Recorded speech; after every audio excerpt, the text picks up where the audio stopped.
On page 1 of the supplemental notes of his speech to the Desiring God 2008 National Conference entitled War of Words, Getting to the Heart for God's Sake, Paul Tripp makes a critical statement about communication. He says that talk is, quote, high and holy and important. Let us never regard talk as something that doesn't matter, end quote. It's easy to dismiss talk as idle. We say so much during a given day that some of it comes out haphazard. Yet, thinking like this cannot help but result in poor communication. Let me give you an example. My 2 youngest daughters are adopted from India. When they came home to America, neither of them spoke very good English, so it resulted in some confusion.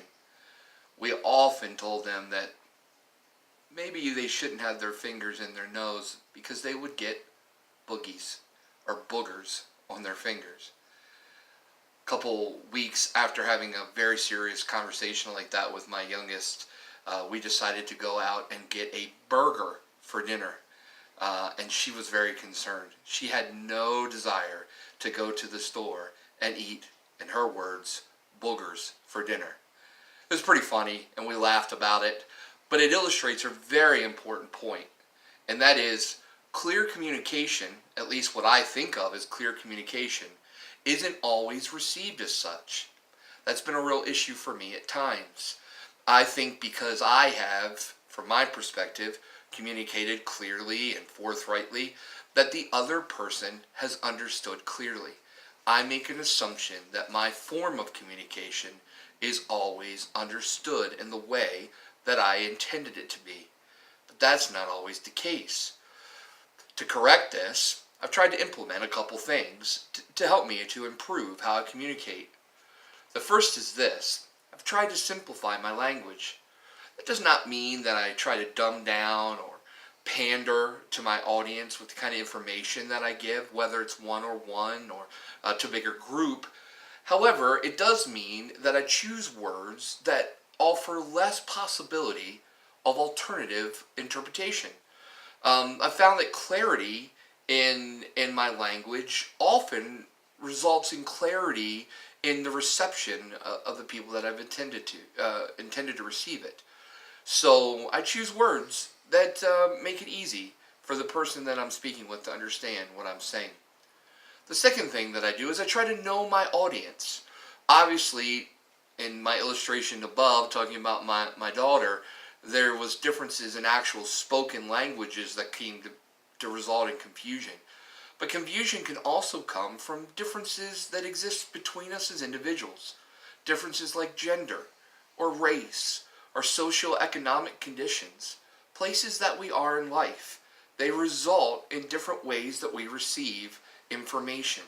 And so taking time to try to understand and empathize with the person or the persons I'm speaking with often results in more clear communication. Empathy is always a good thing and always helps if I can put myself, at least mentally, and to the best of my ability, in the place and the position of the person I'm speaking to. I feel like it clarifies what I'm trying to say and keeps me from stumbling into issues of offense or miscommunication. The possibility of poor communication of all those types is only exacerbated on the online community. Regent University's document on email etiquette for students correctly points out on page 1 that online communication can be difficult because there are no nonverbal cues to react to. This means that more time must be taken, more time is required in order to ensure positive and intended communication. In order to achieve that, for my online courses here at Regent, I've implemented the following procedures. The first is this. I always have a trusted individual read my correspondence.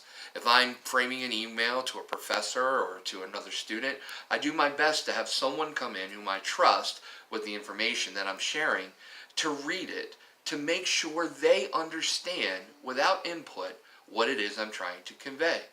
If they don't, it allows me to go back and edit and change what it is that I'm trying to communicate. Secondly, I aim for clarity and brevity. I love to talk. My inclination would be to probably ramble on far more than is necessary in an email or an online communication.